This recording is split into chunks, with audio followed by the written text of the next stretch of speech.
Bonjour, lorsqu'on part en voyage, on s'interroge souvent sur les vaccins nécessaires.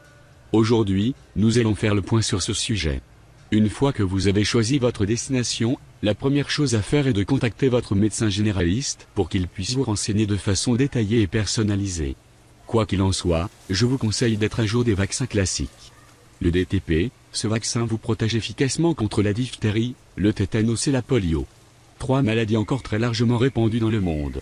Le BCG, qui immunise de la tuberculose, n'est plus utile dans les pays du Nord, mais fortement recommandé à beaucoup d'endroits sur la planète.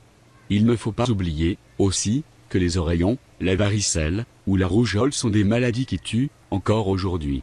Selon les régions du monde où vous comptez vous rendre, 3 vaccins peuvent être recommandés, et même, quelquefois, exigés. Il s'agit de la fièvre jaune, de l'encéphalie japonaise et du choléra.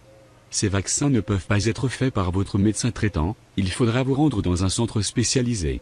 Ils ne sont pas remboursés par la sécurité sociale, mais ils sont souvent pris en charge par les mutuelles. Je vous conseille également de vous renseigner sur les hépatites. Si l'hépatite A est souvent bénigne, la B qui peut se contracter par l'alimentation et l'eau, est plus embêtante, il existe des vaccins pour ces deux formes. L'hépatite C est une maladie sexuellement transmissible, les moyens de protection sont similaires à ceux du VIH, comme des rapports sexuels protégés. Il existe, en France, un vaccin.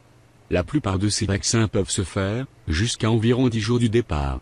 Mais il est fortement conseillé de s'y prendre le plus tôt possible. D'autres maladies sont très présentes dans le monde, comme le paludisme. Il n'existe pas de vaccin. Il faut prendre un traitement antipaludéen, quelques jours avant de partir, pendant le séjour et quelques jours au retour. Il existe plusieurs médicaments. Certains moins contraignants dans la prise, ont des effets secondaires assez marqués, notamment au niveau psychologique. Le plus couramment utilisé est l'amiodarone, ses effets secondaires sont moindres, tout juste une petite constipation, mais il faut prendre un comprimé par jour, à heure fixe. Le médicament est cher et il existe de très importantes différences de prix selon les pharmacies. Il va du simple au triple. Il existe, aujourd'hui, une version générique du traitement, commercialisée à un prix bien inférieur. Le paludisme est transmis, principalement, par les moustiques. Il est donc crucial de s'en protéger. Vous devez utiliser des répulsifs chimiques, spécialement conçus pour les zones tropicales, et souvent vendus en pharmacie.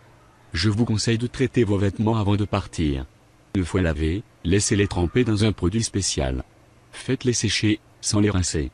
Les moustiques piquent principalement, au lever et au coucher du soleil, soyez donc plus vigilants à ces moments-là. Portez des vêtements longs et amples de couleur claire. Enfin, la nuit, n'hésitez pas à dormir sous une moustiquaire, si vous n'avez pas la chance de disposer d'une pièce climatisée bien fermée. Concernant la rage, il existe un vaccin, mais celui-ci n'est que rarement utilisé.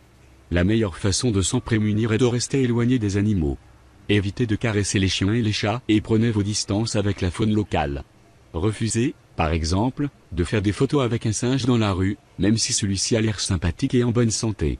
En cas de morsure, vous devez suivre un traitement anti-rabies dès votre retour. D'autres maladies comme la dengue ou le chikungunya sont actuellement en pleine progression. Elles sont rarement mortelles et il n'existe pas de traitement préventif, si ce n'est, comme pour le paludisme, de se protéger du plus grand serial killer de la planète, c'est-à-dire le moustique. D'une manière générale, il faut se méfier de l'eau douce, que ce soit pour boire ou pour s'y baigner.